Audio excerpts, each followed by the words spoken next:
It's the most wonderful time of the year because the cherry blossoms are here in Toronto. They're peaking right now. Now, if you're like Frank, stop peeking through people's Instagram feeds and photo shoots. Don't do that. And don't pick the blossoms. I saw so many people on a BlogTO video yesterday picking the blossoms. Leave them alone. Just appreciate them from afar and smell them. Good morning, Frankie. Yeah, don't take. You know what? If you want to do something and you want to take something, pick up some garbage. That would be the thing that you want to pick up. That's a good thing. Yeah.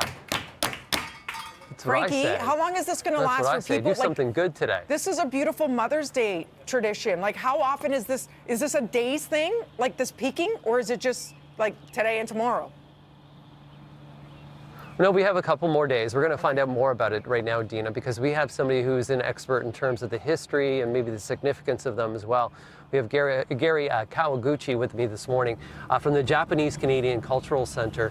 First off, it's beautiful just to be in this environment, and thanks for coming this morning. There is a real significance to Japanese culture for the cherry blossom. Mm-hmm. Can you tell me about it? Good morning. It's beautiful, but it's cold here. It is. The significance of these trees, in Japanese culture, these are very iconic and very much a part of life. Spring, March and April, the viewing parties that they have in Japan.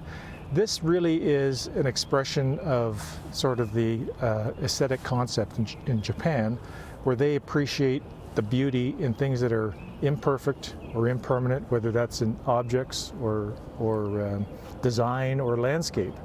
So when you look at places like this, these flowers really are impermanent. These trees, the bloom doesn't last very long, and it's sort of a metaphor for life. And that's the way the Japanese look at it. So they have parties, picnics, generally in public parks like this. People go out and they'll have themed sakura bento lunches, desserts made with the blooms, tea made with the blooms. It's an incredible experience going from the south to the north, and people follow it all the way through Japan. We can see lots of people here today, and a lot of people are taking pictures here today, because they're pretty, but there's historical significance to these trees. They are actually from Japan. Yeah, there's a major gift in 1959 from the city of Tokyo to the city of Toronto of 3,000 of these trees. And it was really an expression of friendship between Canada and Japan.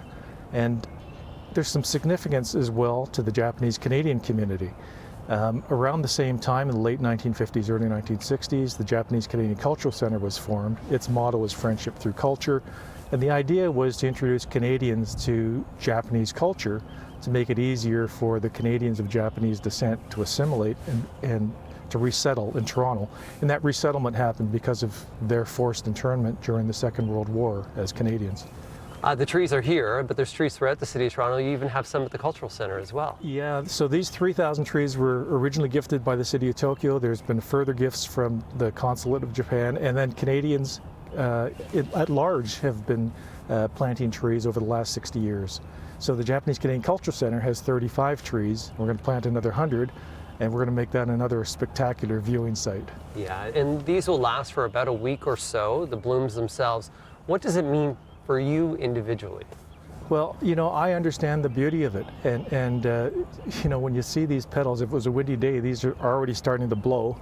And that's the beauty of life, but the importance. The fragility of it too. That's right. Very much the so. impermanence. Yeah, well, thanks for joining me this morning. We'll get you a little bit warmer as well. It's a beautiful morning to be outdoors. It's a little bit brisk. We're going to send it back over to Dina. That's a little bit of the history, the culture, and the importance.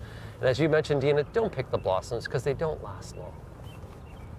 Frankie, here's the good news. If you can't head out, you can watch the live stream powered by Rogers, zing, of those beautiful trees blossoming right now, right there in High Park. All you have to do is visit, it's a perfect name, it's called the Bloom Cam.